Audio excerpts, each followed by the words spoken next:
कृष्ण भक्तों को मेरा प्यार भरा राधे राधे। आज हम श्रीमद् भागवत के 7वें स्कंद के 11वें अध्याय में प्रवेश करेंगे, जिसमें मानव धर्म, वर्ण धर्म और स्त्री धर्म का निरूपण का वर्णन किया गया है। श्री सुखदेव जी कहते हैं, भगवान मैं प्रहलाद जी के साधु समाज में सम्मानित पवित्र चरित्र को सुनकर संत शिरोमणि युधिष्ठिर को बड़ा आनंद हुआ। उन्होंने नारद जी से और भी पूछा। युधिष्ठिर ने कहा, भगवान अब मैं वर्ण और आश्रमों के सदाचारों के साथ मनुष्य के सनातन धर्म का श्रवण करना चाहता हूँ, क्योंकि धर्म से ही मनुष्य को ज्ञान, भगवत प्रेम और साक्षात परम पुरुष भगवान की प्राप्ति होती है। आप स्वयं प्रजापति ब्रह्मा जी के पुत्र हैं और नारद जी आपकी तपस्या, योग और समाधि के कारण वे अपने दूसरे पुत्रों की अपेक्षा आपका अधिक सम्मान भी करते हैं।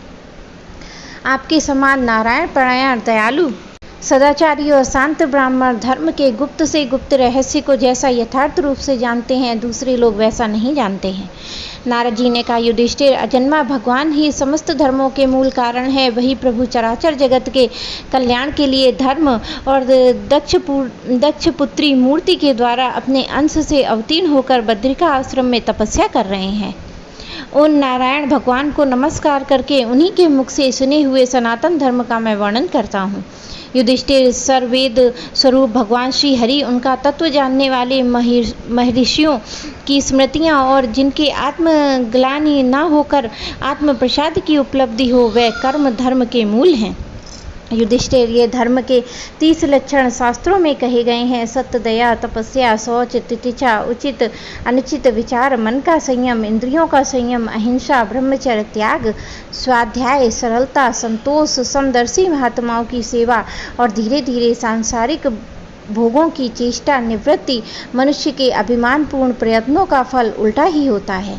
ऐसा विचार, मौन, आत्मचिंतन, प्राणियों को अन्य आदि का यथा योग विभाजन, उनमें और विशेष करके मनुष्यों में अपने आत्मा और इष्ट देव का भाव, संतों के परम आश्रय भगवान श्री कृष्ण के नाम, गुण, लीला आदि के श्रवण, कीर्तन, स्मरण और उनकी पूजा और नमस्कार, उनके प्रति दास्य, संख्य और आत्मसमर्पण, यह 30 प्रकार का आचरण सभी मनुष्यों का परम धर्म है। इसके पालन से सर्वात्मा भगवान प्रसन्न होते हैं। धर्मराज, जिनके वंश में अखंड रूप से संस्कार आए हैं और जिन्हें ब्रह्मा जी के संस्कार के योग स्वीकार किया गया है, उन्हें द्विज कहते हैं। जन्म और कर्म से शुद्ध द्विजों के लिए यज्ञ, अध्ययन, दान, ब्रह्मचर्य आदि आश्रम विशेष कर्मों का विधान है। अध्यापन, दान लेना, दान देना, यज्ञ करना, यज्ञ कराना, ये 6 कर्म ब्राह्मण के हैं। क्षत्रियों को दान नहीं लेना चाहिए। प्रजा की रक्षा करने वाले क्षत्रिय का जीवन निर्वाह करने के लिए ब्राह्मण के सिवा सबके यथा योग्य तथा दंड, जुर्माना आदि के द्वारा होता है। वैश्य को सर्वदा ब्राह्मण वंश का अनुयायी रहकर गौरक्षा, कृषि, व्यापार के द्वारा अपनी जीविका चलानी चाहिए। शूद्र का धर्म है कि द्विज जातियों की सेवा करे और उनकी जीविका का निर्वाह उसका स्वामी करता है। ब्राह्मण के जीवन निर्वाह के 4 साधन 4 प्रकार के होते हैं: वार्ता, शालीन, यायावर और सिलोचन। इनमें पीछे पीछे की वृत्तियां अपेक्षाकृत श्रेष्ठ हैं। निम्न वर्ण के पुरुष बिना आपत्ति काल के उत्तम वर्ण की वृत्तियों का अवलंबन न करें और क्षत्रिय दान लेना छोड़कर ब्राह्मण की शेष 5 वृत्तियों का अवलंबन ले सकता है। आपत्ति काल की सब वृत्तियों में सभी वृत्तियों का अवलंबन ले सकता है। आपत्ति काल में भी वृत्तियों को स्वीकार कर सकते हैं। ऋत, अमृत, मृत, प्रमत और सत्यानत, इनमें किसी भी वृत्ति का आश्रय लें, परंतु श्रान वृत्ति का अवलंबन कभी न करें। बाजार में पड़े हुए अन्न तथा खेतों में पड़े हुए अन्न को बीन कर सिलोच वृत्ति से जीविका निर्वाह कर ऋत है।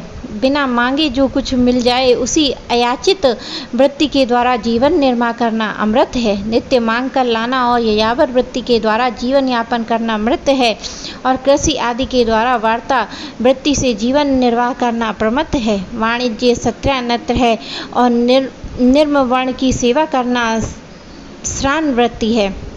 ब्राह्मण और क्षत्रिय को इस अंतिम निंदित वृत्ति का कभी आश्रय नहीं लेना चाहिए, क्योंकि ब्राह्मण सर्वेदमय और क्षत्रिय सर्वेदमय है। श्रम, दम, तप, शौच, संतोष, क्षमा, सरलता, ज्ञान, दया, भगवत परायण और सत्य ये ब्राह्मण के लक्षण हैं। युद्ध में उत्साह, वीरता, धीरता, तेजस्विता, त्याग, मनोजय, क्षमा, ब्राह्मणों के प्रति भक्ति, अनुग्रह और प्रजा की रक्षा करना ये क्षत्रिय के लक्षण हैं।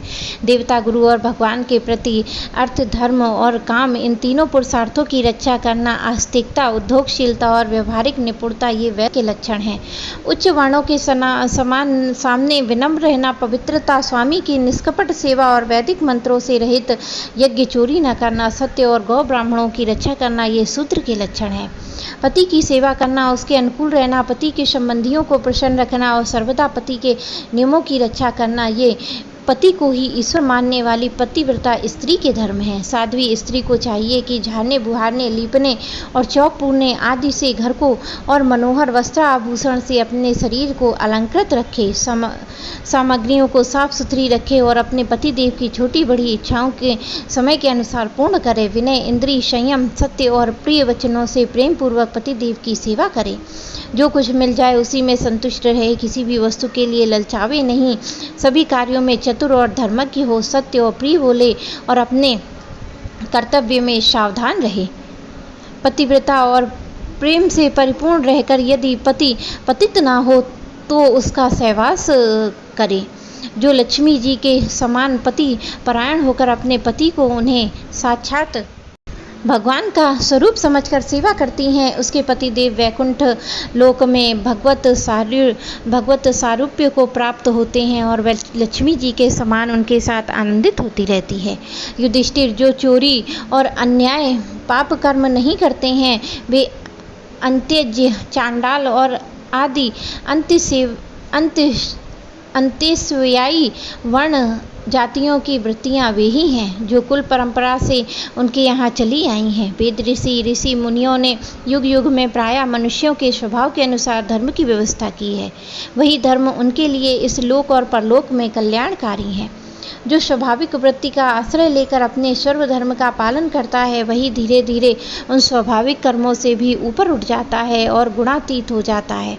महाराज, जिस प्रकार बार बार बोने से खेत स्वयं ही शक्तिहीन हो जाता है और उसमें अंकुर उगना बंद हो जाता है, यहाँ तक कि उसमें बोया हुआ बीज भी नष्ट हो जाता है, उसी प्रकार यह चित्त जो वासनाओं का खजाना है, विषयों का अत्यंत सेवन करने में स्वयं ही ऊब जाता है, परंतु स्वल्प भोगों से ऐसा नहीं होता है।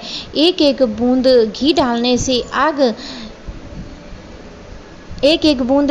से आग नहीं बुझती है, परंतु एक ही साथ अधिक घी पड़ जाए तो वह बुझ जाती है। जिस पुरुष को वर्ण को बतलाने वाले जो लक्षण कहा गया है, यदि दूसरे वर्णों में भी मिल जाए तो उसे भी उस वर्ण का समझना चाहिए। मेरे प्यारे कृष्ण भक्तों को मेरा प्यार भरा राधे राधे।